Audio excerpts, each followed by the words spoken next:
family and friends. Multi-1 2. Unit 10. It's hot today. Hello, my dear students. سڵاو خوێندکارە گوڵەکانی پۆلی 2. ڕێستیجی شایی ئەمە تیجە شاییە لەبەرەوەی مەکتەبتان نییە دەرسی ئینگلیزی بەم شێوەیە ئەخوێنین.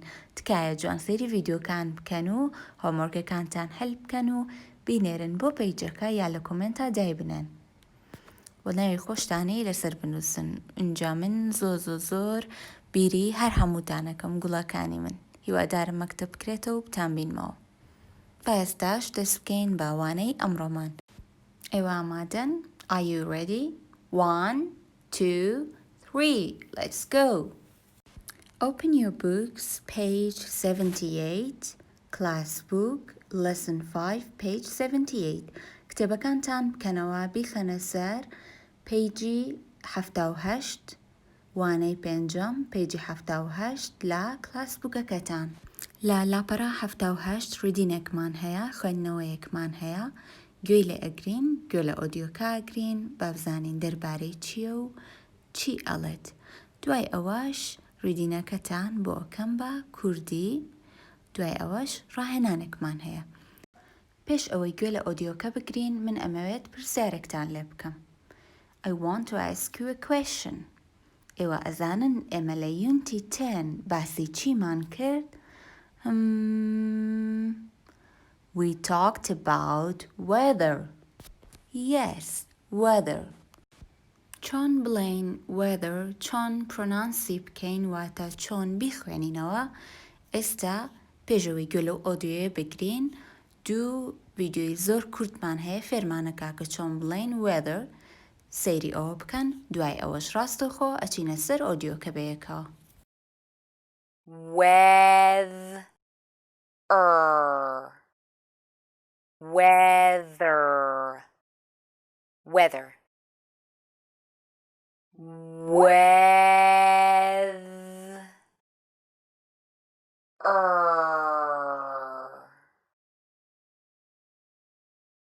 Weather.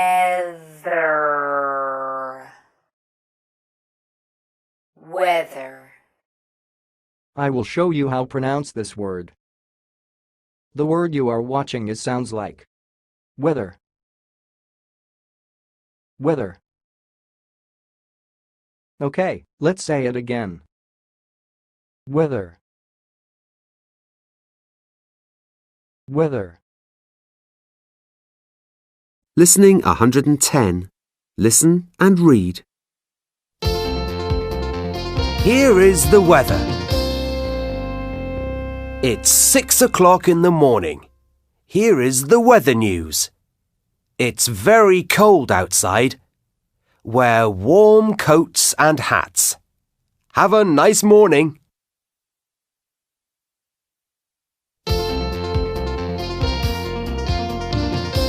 Here is the weather at 9 o'clock. It's raining now. Don't forget your umbrellas and your raincoats. Don't get wet.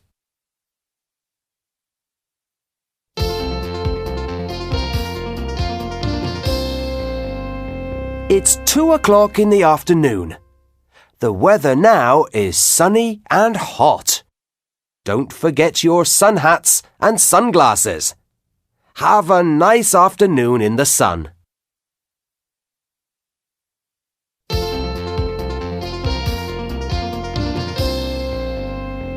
It's 7 o'clock and here is the weather. It is very windy outside now. It's a good time to fly a kite. But don't let your hats fly away.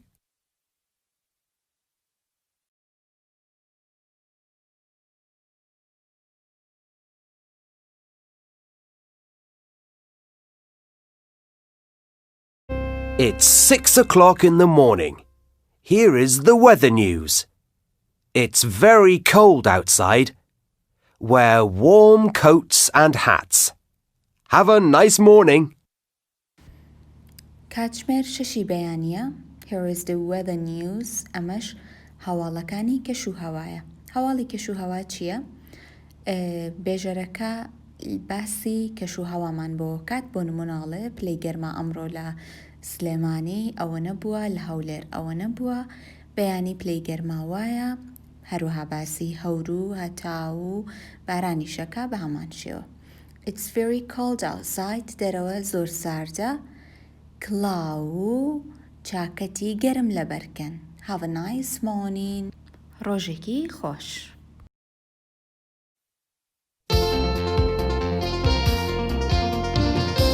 Here is the weather at 9 o'clock.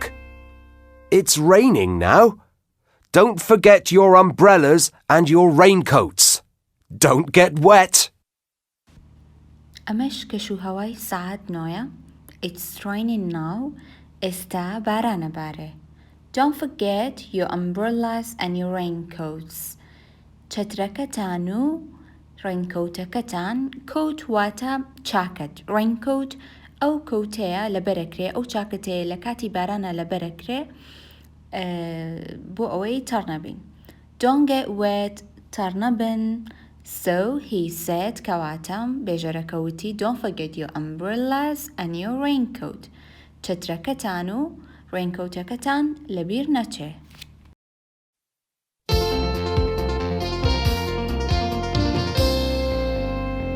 It's 2 o'clock in the afternoon. The weather now is sunny and hot. Don't forget your sun hats and sunglasses. Have a nice afternoon in the sun. It's 2 o'clock in the afternoon. کاتژمێردووی پاشنیۆڕۆیە. The weather now is sunny and hot. ئێستا جەوەکە هەتاوە و گەرمە. Don't forget your sun hats and sunglasses. شەپقەکەتان و عینەکەکەتان لەبیر نەچێ بە هیوای پاشنیۆڕۆیەکی خۆش لەم ڕۆژە هەتاوەیە.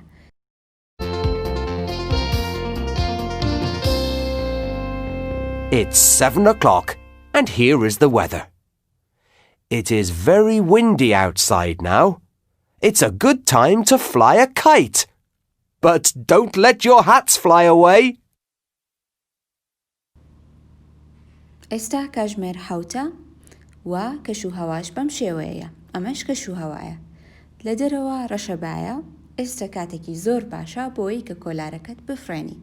لە چ کاتێکا باشە کە ئێمە کۆلارە بفرێنین لەو کاتەی کە بای هەیە. ئەگەر ڕۆژێک بێ هیچ بایەکی نەبێت ئەو کۆلارەکەمان نافرێ. But don't let your hats fly away. بەڵام ئاگاو لە شەپقەکە و بێ نەفرێ. ئاگاو لە کڵاوەکە و بێ نەفرێ. دیارە کە ڕەشەباکە کەمێک بەقۆتە لەبەرەوەی ئەگەر بەقۆت نەبێ و زۆر نەبێ کڵاوەکە لەسەر ناکەوێ بەڵام ئەمەڵێت ئاگاو لێ بێ نەفرێت. گوڵەکانم Unit.10 p.78 Unit.10 p.78 Class Book Number 3 ئەم ڕوودینەی کە ئێستا خوێنمانەوە کردمان بە کوردی ئێستا دەربارەی ئەمە سێ پرسیارمان هەیە خۆی یەکێکی بۆ کردووت و ئێمەش سێ دانەی ترمان هەیە کاتەکانە پێ ئەڵێ یەکەم دانە ساعت 6 دووەم دانە 9 o'clock 2 o'clock and 7 o'clock ئەوێ بزانین لەم کاتانەیە جەوەکە چۆن بووە.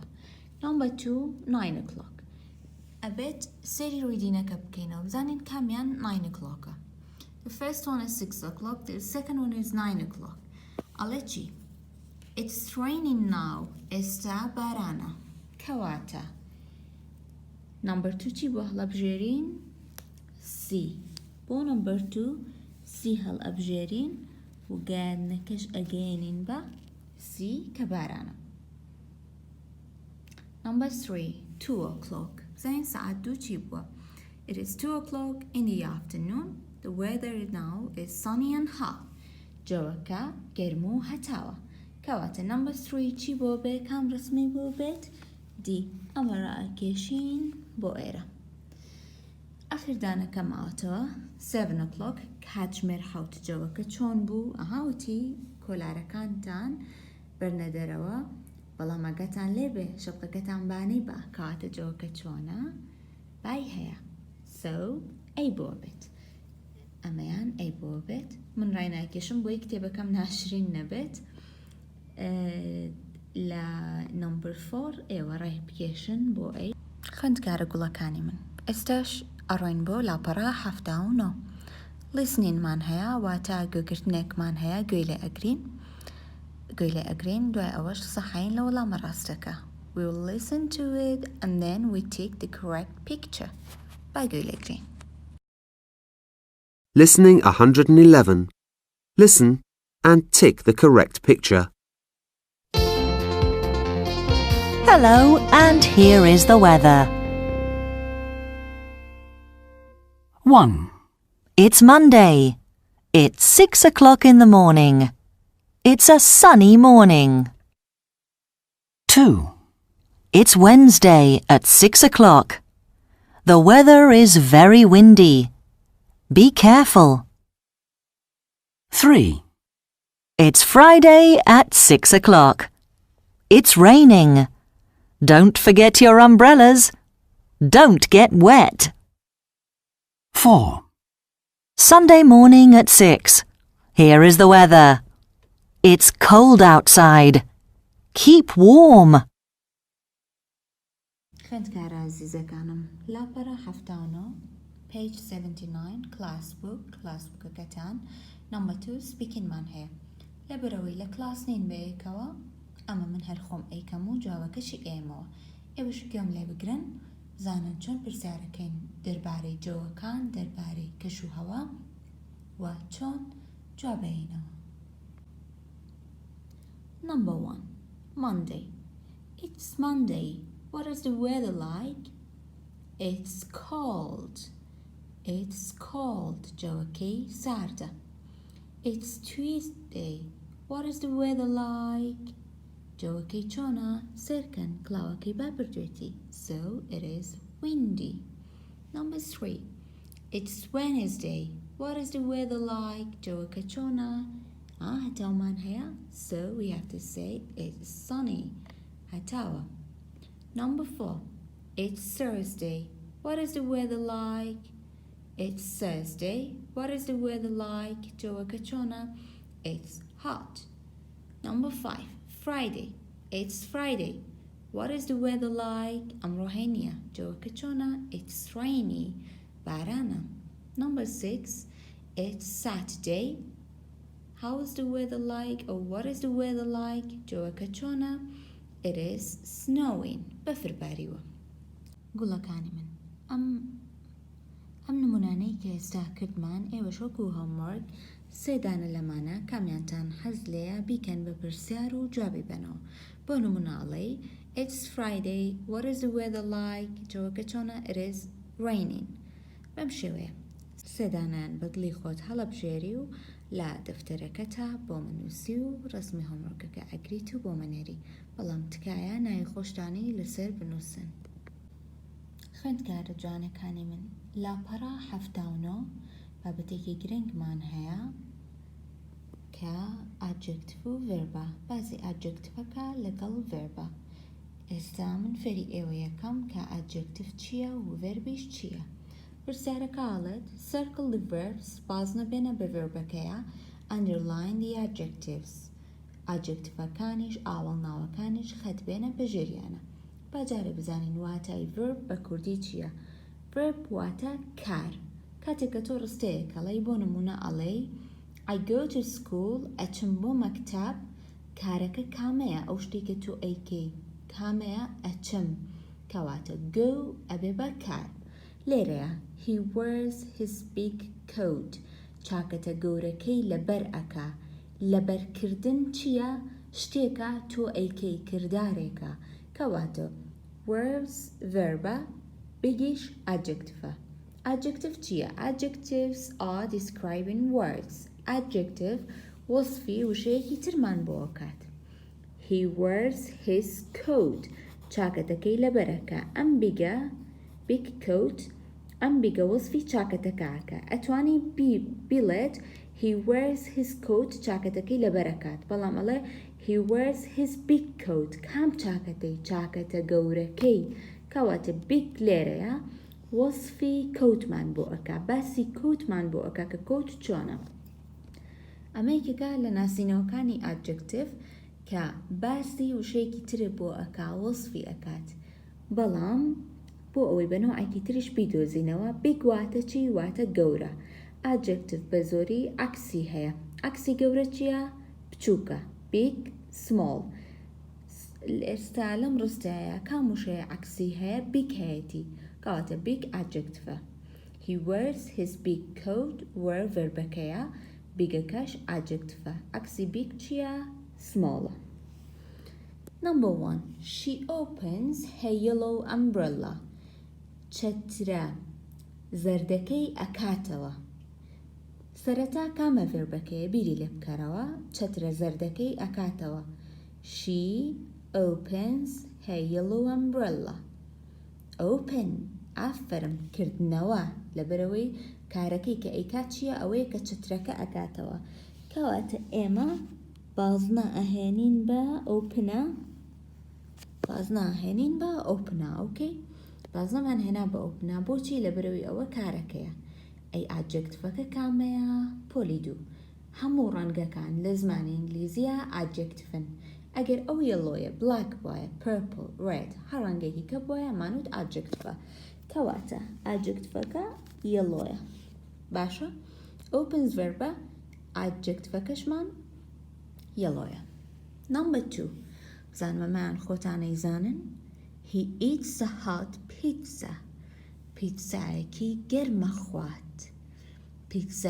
گەرمە خوات کوڕەکە چی ئەکات پیتزا ئەخوات کارەکە چییە خواردن چییە ڤێربە واتە کارە کەواتە کامە ڤێربەکەیە خواردن کەواتە سرکڵی h سەکەین باشە h سەکەینە سرکڵەکەەوە کە ڤێربە ئەی hot pizza ئەیتوانی بڵێ he eats a pizza بەڵام بڵێ he eats a hot pizza پیتزایەکی گەرمە خوات پیتزایەکی چۆنە خوات کەواتە هۆت چی کردووە وەسفی پیتزای کردووە ئەمە یەکێک لە ناسینەوەکان ئەوەی تریان چی بوو عکسەکان عکسی هۆت چییە cold so we have to underline hot بخەت بێنین بەژێر هۆتە کە هۆت adjective.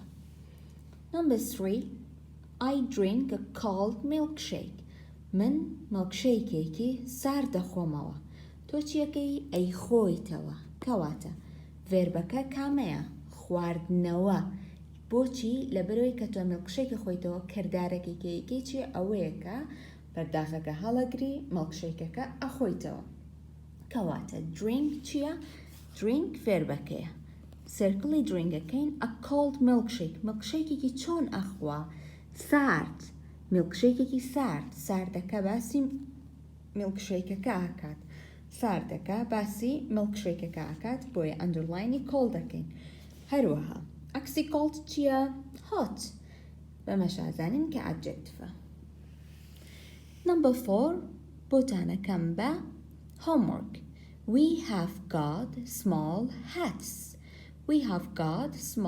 hats Number 4 لە دەفتەرەکەتانە حلیکەن ڤێربەکەم بۆ سرکڵکەن ئاجێکتفەکەش ئەندرلاینیکەن باشە گوڵەکانی من ئەمەش باسی ئاجێکتف و ڤێرب بوو خوێندکارە گوڵەکانی من هۆموەرکەکەتان لە وەرکبووکەکەیە لاپەڕە 78 و 79 وەرکبووکەکەتان شیکاری بکەن نای خۆتان لەسەرەوە لە کتێبەکە بنووسن یان بە بەرناماتوانن ناوەکەتان دابنێن و بۆم بنێرن ئەم دوو لاپەڕەیەم بۆ شیکار بکەن هەر کامەیەکیش پرسیارتان هەبوو توانن پرسیارەکانتان بنێرن بەم شێوەیە هاتینە کۆنتایی Unit.10 هیوادارم ئەم ڤیدیۆیە سوودی بەگیان بێتن هەر پرسیارێکتان هەبێت ئەتوانن بینێرن بۆ پیجەکە لە کۆمنت پرسیارەکە بکەن یان ئەتوانن بە مەسیج بینێرن بەڵام تکایە هەر خوێندکارێک ئەینەرێ بە نای خۆی بنووسێت هیوادارم ئەم ڤیدیۆیە سوودی بەگیانمێتن و لە هەموو بابەتەکان تێگەیشت بن کاتێکی خۆش بای بای هەتا ئەکو ڤیدیۆی داهاتوو